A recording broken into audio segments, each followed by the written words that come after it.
Good evening, everyone. This is Ceren İskit, and you are watching What's New, What's News.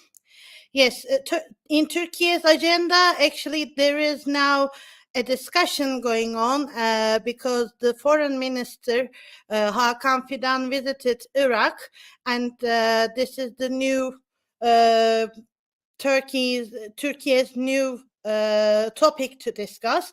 And it is very important because there are many investments they spoke about, and also it's very crucial that they had some arrangements about PKK, and PKK has been a terrorist organization for Turkey more than 4 decades, and the Turkish army has been organizing many operations, especially for the Iraq border, and the PKK is actually based in North Iraq, so it is very important and crucial for Turkey. Our guest is our distinguished guest is journalist Hediye Levent, and she is an expert, especially on the Middle East area. So I will add her. Welcome, Hediye. How are you? I'm fine, and you? Thank you, and thanks for joining me again. About a very important discussions has been ongoing recently in Turkey, and well, people are calling it's a new era for Turkey-Iraq relations. So let's start with my questions because I have a lot to ask for you. Ankara and Baghdad have witnessed a flurry of diplomatic visits in recent times. Most notably, a high-level meeting took place in Baghdad, attended by Foreign Minister Hakan Fidan and the head of Turkish intelligence, Ibrahim Kalın. Speculations abound regarding the possibility of a new operation targeting the PKK. Is Turkey gearing up for such an operation? Yes, there have been many official visits between Ankara and Baghdad for several months, and in fact, it's necessary to add Erbil and the Iranian-backed armed group Hashd Shaabi to these visits. Until a few months ago, Baghdad didn't recognize the PKK as a terrorist organization. After this intense visits, Baghdad added the PKK to the list of banned organizations. This is important for Ankara, actually. On the other hand, Hashd Shaabi, a large Iranian-backed armed group based in Iraq, occasionally acts in contact with PKK in Iraq. Now, Turkey is trying to persuade the Baghdad administration to act together against PKK. In this context, yes, Turkey is preparing for a new and major military operation against PKK, but we must be realistic. It wants to carry out this operation together with the Iraqi army and the Hashd Shaabi. So Ankara needs to convince the Baghdad administration and the Hashd Shaabi to carry out a joint operation against PKK. For this, Turkey needs more negotiations with Baghdad. So I think in the coming weeks or coming months, we will witness more visits between two capitals. However, the PKK is not only agenda for diplomatic visits between Ankara and Baghdad, or maybe we can ask another question at this point, or let's ask how did Ankara convince Baghdad about the PKK? Because as I mentioned before, Baghdad didn't recognize PKK as a terrorist organization. And what is the reason behind this changing policy of Baghdad. I think a new trade line between two countries, between Turkey and Baghdad, Iraq, is the main reason for Baghdad. And this project called the Development Road Project or Dry Canal excited Baghdad very much. And this project, which starts from the Persian Gulf and reaches to Europe via Turkey, can have a positive impact on Iraq's economy. And let me show you a map. Sure. To explain the situation. You can see Persian Gulf here, and that project lines are here. And yes, Baghdad wants to reach to Europe via Turkey. So, what exactly is the Dry Channel or Development Corridor project? Yes, I can say it's a very important project, and it starts from Persian Gulf of Iraq. But within the scope of the project, the construction of the largest port in the region already started. The railway and road line will start from this port in the Persian Gulf and pass through Baghdad and Iraq and reach to Turkey, and it goes to Europe via Turkey. For this project, it's planned to open a new border gate between Turkey and Iraq. Its name is Ovaköy. And of this approximately $24 billion project, $17 billion will be covered by Iraq and $7 billion by Turkey. So it's a very big budget, actually, for Iraq and also for Turkey.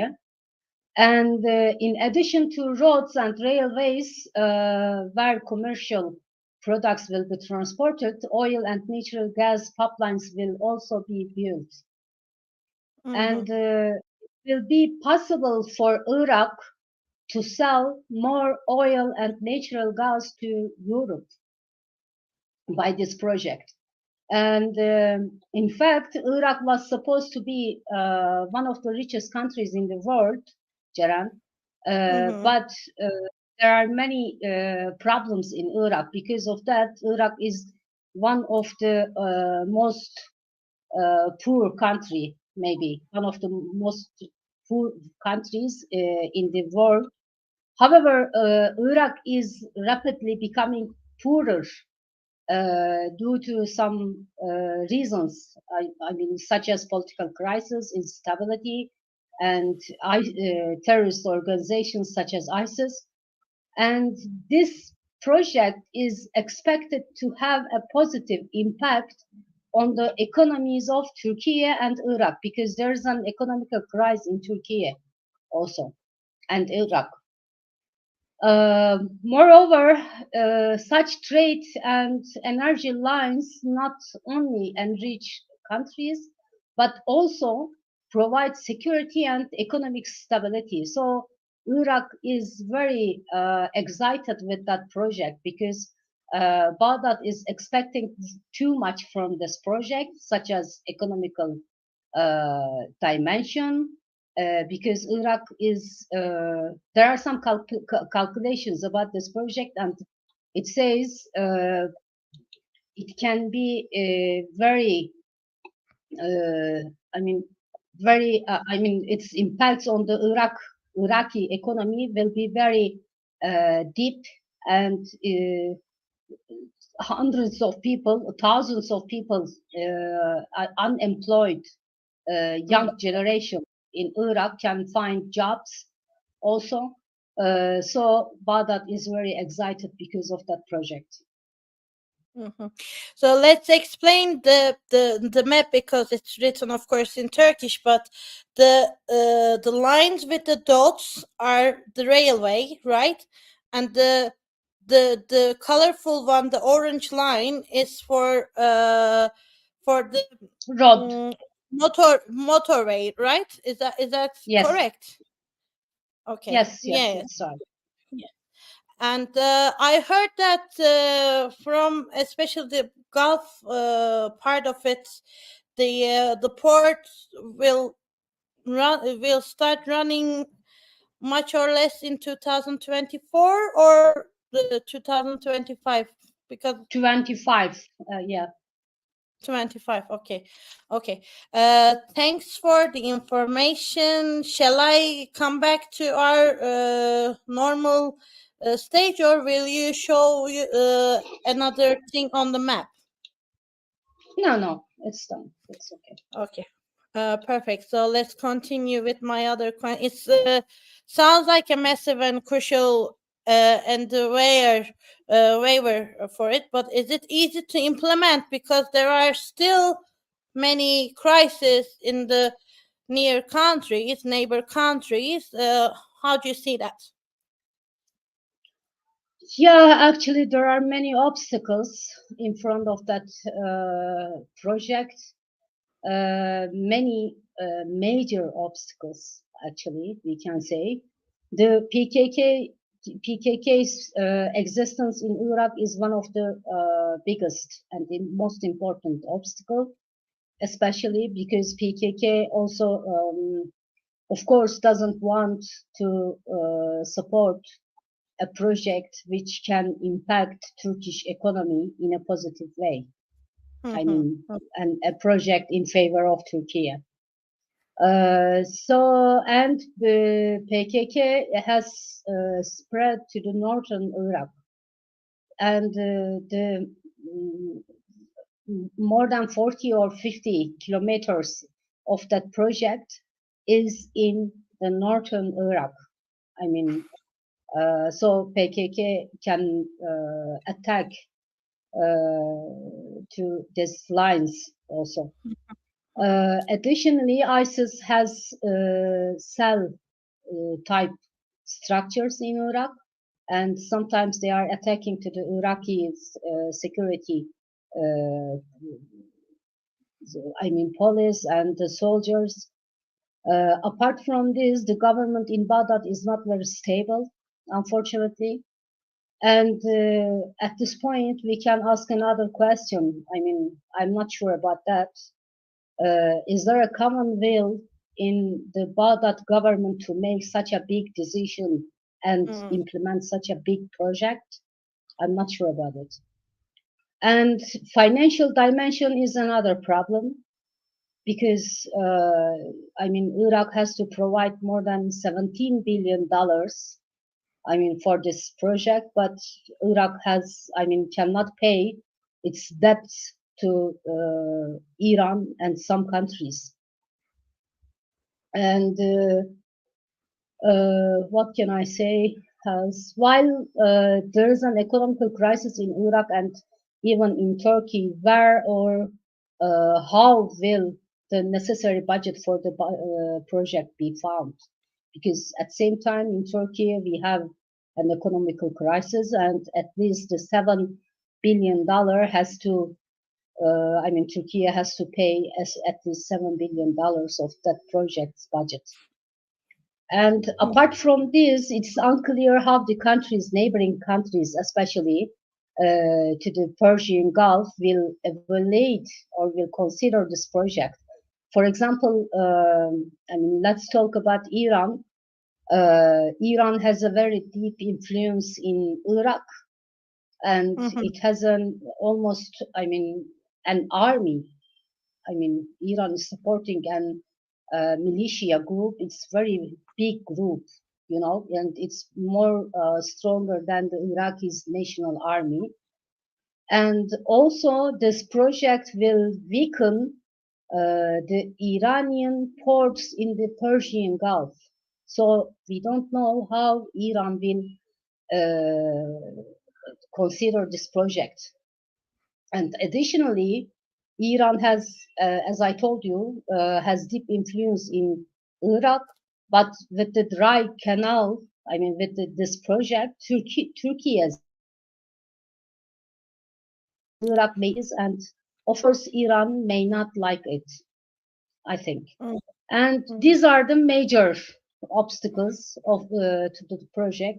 Also, there are some details and there are more obstacles, but security, instability, and influences of Iran, and budget also. There are, I mean, Iraq and Ankara and Baghdad has to solve a lot of problems. Well, security, I think, is the key word for that, because I mean, we have been in Turkey, we have been struggling with the clashes, conflict, especially in the borders. So I'm not sure whether this will be on the table soon or later. We will follow closely and find out what's gonna happen. Well, we have upcoming election on March 31st, and it is often said that before every election in Turkey, there's a military operation against PKK. Do you think this project and preparations for PKK operation are linked to the upcoming elections? Because, I mean, we have witnessed that sort of operations before. What's your insights for that as well? You are right. Mostly cross-border military operations are carried out during elections periods in Turkey, because these military operations affect the decision of nationalist voters.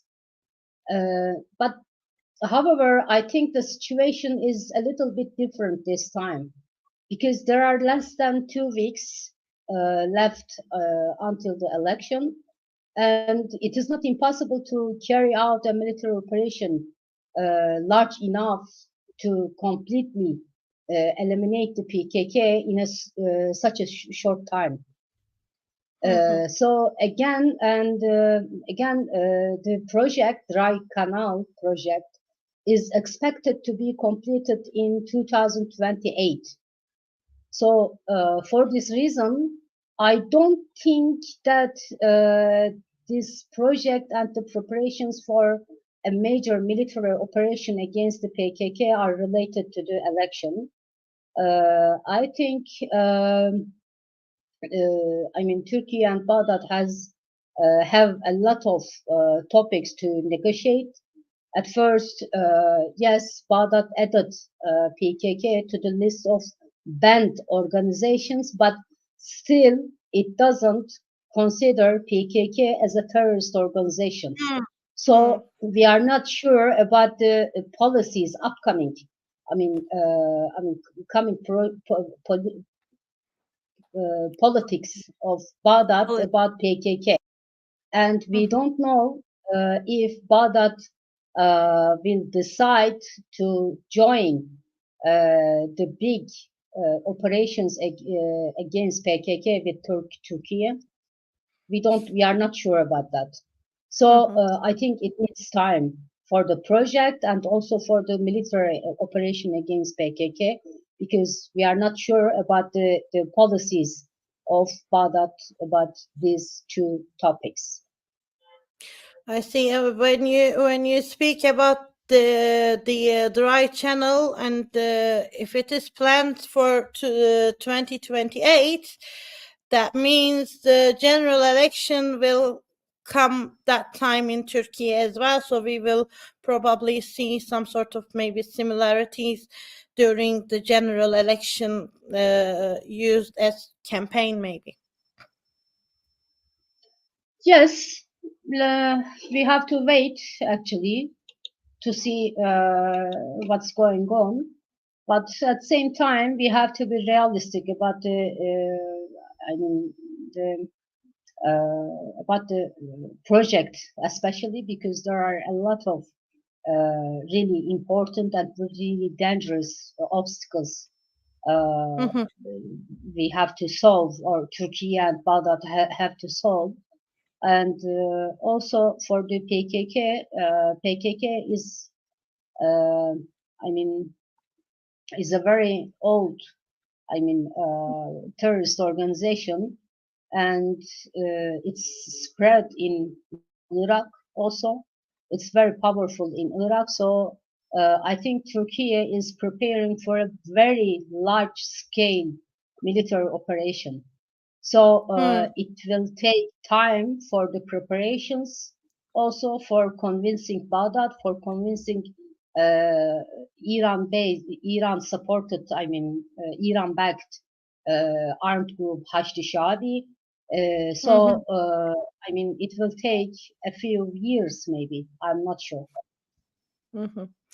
Well, we will follow closely the events, and we will see what will happen next, because there are, as you said, there are many dynamics, many elements to be sorted, and for the coming years, probably, maybe for the benefits and the sake of the relations between Turkey and Ankara and Baghdad, we will see what will happen next.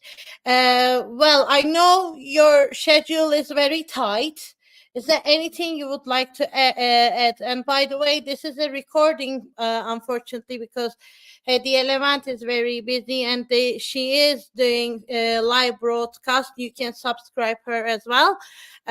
So that's why, because some of the times are clashing between us, we had to record. But if you have any questions, drop the chat box, so I'm sure when she has time, she can answer the questions according to those messages from our chat box. Anything else you would like to add, Hediye?